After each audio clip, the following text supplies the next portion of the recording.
ہم سے ابو الیمان نے بیان کیا، کہا ہم کو شعیب نے زہری کے واسطے سے خبر دی، کہا ہم کو عطا بن یزید نے حمران مولا عثمان بن عفان رضی اللہ عنہ کے واسطے سے خبر دی۔ انہوں نے حضرت عثمان رضی اللہ عنہ کو دیکھا کہ انہوں نے وضو کا پانی منگوایا اور اپنے دونوں ہاتھوں پر برتن سے پانی لے کر ڈالا، پھر دونوں ہاتھوں کو 3 دفعہ دھویا، پھر اپنا داہنا ہاتھ وضو کر کے پانی میں ڈالا، پھر کلی کی، پھر ناک میں پانی دیا، پھر ناک صاف کی، پھر 3 دفعہ اپنا منہ دھویا اور کوہنیوں تک 3 دفعہ ہاتھ دھوئے،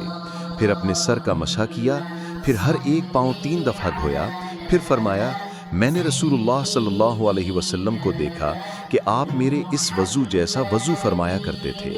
اور آپ صلی اللہ علیہ وسلم نے فرمایا کہ جو شخص میرے اس وضو جیسا وضو کرے اور حضور قلب سے 2 رکعت پڑھے جس میں اپنے دل سے باتیں نہ کرے تو اللہ تعالیٰ اس کے پچھلے گناہ معاف کر دیتا ہے۔